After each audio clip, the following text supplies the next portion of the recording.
Hello and happy Father's Day. And, we normally do our sermon on Sunday nights, and we're still going to do that 8 p.m.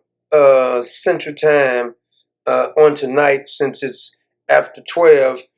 We'll do that tonight still. That's a separate sermon, but I wanted to wish the fathers a happy Father's Day. And I want the fathers to strive to be better fathers. Be the kind of fathers that God wants you to be. Now, the children, listen to me, children. Nobody has a perfect father. None of us. None of us are perfect fathers, and none of us have had a perfect father. But if your father was there and provided for you, even if your father didn't tell you he loves you enough, and fathers, do a better job at doing that. I know old school. I understand old school because old school fathers didn't like to express and tell children that they love them. There's nothing wrong with expressing that love by allowing and letting the kids know you love them. The Bible talks about love all the time. Jesus talked about love. It doesn't make you weak because you express yourself in love. Sometimes the children need to hear it. You'll be surprised how you'll make their day if you just out of the clear blue call them or just come in there, give them a hug and say, I love you. I'm proud that you're my child. Because Psalm 127 verse 3 says, children are an heritage from the Lord.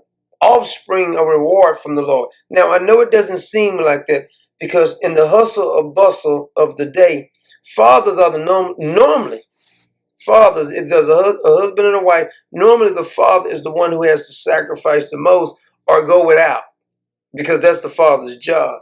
Too many times the father is going to have to go without while everybody else is getting because one of the responsibilities of the father is to do that. If anybody's going to suffer in the family, normally it's the father, which it should be. But it says that children are a heritage from the Lord, offspring a reward. And the reason it doesn't feel like a reward most of the time is because there is no balance in your life. You have to balance things out. Sometimes people, husband and wife, neglect one another when the kids come along.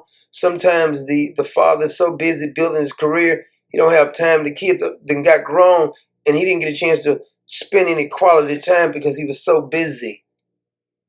Some of those things, it's great to provide for your children and do those things because that's necessary. But you still have to do a little balance. Sometimes you just got to take out that busy schedule and spend a little time because that quality time, but spending time with them, they'll remember that when you're old or when you're gone. You're not going to remember a lot of this other material stuff. Things you remember more. I mean, the things that I did with my father and my brothers and sisters did with my father, the things I probably can remember the most is things we did together. It had nothing to do with no money or anything. Not that he was giving us much of that anyway, but he would we would go camping sometime. We would go to baseball games. We would go see the Blue Angels fly. And sometimes you can spend that quality time with the children. And that's what it's a training process. See, when you're spending time with them, that's a time you can just weave in a conversation about something. Because your job, according to Proverbs 22:6, is train up a child in the way he or she should go. When they're old, they will not depart from it. They remember their training. It's like a pattern system you're doing. See, it's like you're a good archer. And you getting, whenever you have a child, what you're doing is that you're aiming the archer. And you're trying to get them to hit the bullseye by you training them. Because God gave you that gift, and it's your job to train that child. I don't care how frustrated or tired you is, it's hard work. Having kids is not an easy job. Might be the most difficult job is raising kids because sometimes they want to get mind of their own and they think they're smarter than you. But you can't be a wimpy parent letting them have their way. When they get older, see, they go through that spurt sometime. When they get older, they'll appreciate that. And you'll be surprised that they start sounding like you if you invested and raised them the right way. See, it also says in Ephesians 6:4, Fathers, do not provoke your children to anger, but bring them up in the discipline and instruction of the Lord. If you're always just hard, and you never actually have a balance, that ain't gonna work. It's just not, because God don't raise you like you're not smarter than God. God didn't get you to do anything like that. Beating people over the head all the time is not gonna work. It's gotta be a balance when it comes to that.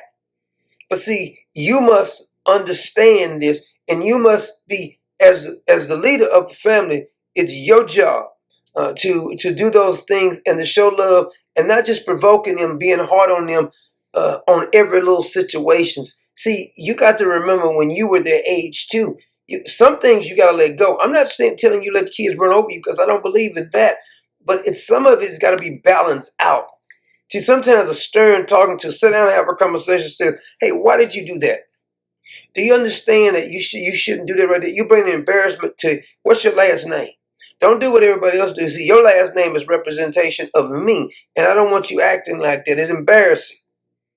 So you got to have that conversation, because once you show them enough that you love them, and sometimes tough love, sometimes not so tough love, and what they'll start doing is listening more if there's some kind of balance. You can't just beat them over the head all the time. And see, what we should do is what I guess Hebrews 12:7 says: endure hardship as a disciple. God is treating you as sons. For what son is not disciplined by his father? Whom the Lord loving, he chastened. They got to get chastened too. But you can do it in a loving way. God doesn't take pleasure in whipping his kids. The whipping is to make them better. Now, there used to be a saying when we grew up, and it always was, the saying was, it's going to hurt me more than you when they whoop you. I never fall for that one. Never felt for that. No, I don't believe it. But what they were saying is that they're not getting a pleasure out of punishing you. The punishment is for you. And if the parents were thinking about doing this, you think that God is not smarter than the parents? Of course he is. So we should try to model our instructions from the Word of God, because the Word of God gives you a good balance. You got to read the manual. The manual gives you instruction. You're not going to be perfect reading the manual, but it actually guides you along. And if you're a father and you make a mistake, just admit to it. Say, I made a mistake. Shouldn't have did that right there. And children have to learn how to apologize to parents too. Oh, yes, you do. Because if you have a father still there and the father tries to do things for you and help you spend time, be grateful. There's a lot of people who never get a chance to even meet their father. There's a lot of people who didn't have a father who would actually, they can talk to. And if your father is still alive, you should do something. And the father, if you're still alive, and you say you've got away from having a relationship with some of your children, it could be mended. But a couple of situations is going to be hard to be mended. Now, I mean, that can't be mended. You're going to have to learn how to put your pride on the back burner, at least sit down and have a talk. Now, if it's something, it's not life or death, if there wasn't no child molestation or something going with the father, this is what I advise you to do. Because it actually will work, I'm telling you. Whatever happened in the past, whatever bad thing happened in the past, why don't y'all sit down and say, you know what? We're going to wipe the slate clean right now. We're going to start all over. We're not going to bring that up no more. None of that's old news. We're going to start right now. We're going to do better. Now, some things you may have to sit down and talk and say, we're going to have to make sure we don't do this anymore. But there's some things that's not that big of a deal, and you can just, know what? Let it go. Just let it go. See, sometimes you got to learn how to let some things go. And when there's children and parents involved, sometimes it's best just to let it go. But in order to let it go, both sides got to be willing to let it go. 2 years from now, you can't bring it back up. You got to let it go. You got to let it go. Just like God forgives us. And he doesn't bring it back up when he forgives us. So happy Father's Day. And our goal is to be better fathers in the year to come. But also, our goal is to be better men of God. And that can actually make us better fathers. And children, if you have a father, show your father some love and appreciation this day. God bless you and happy Father's Day.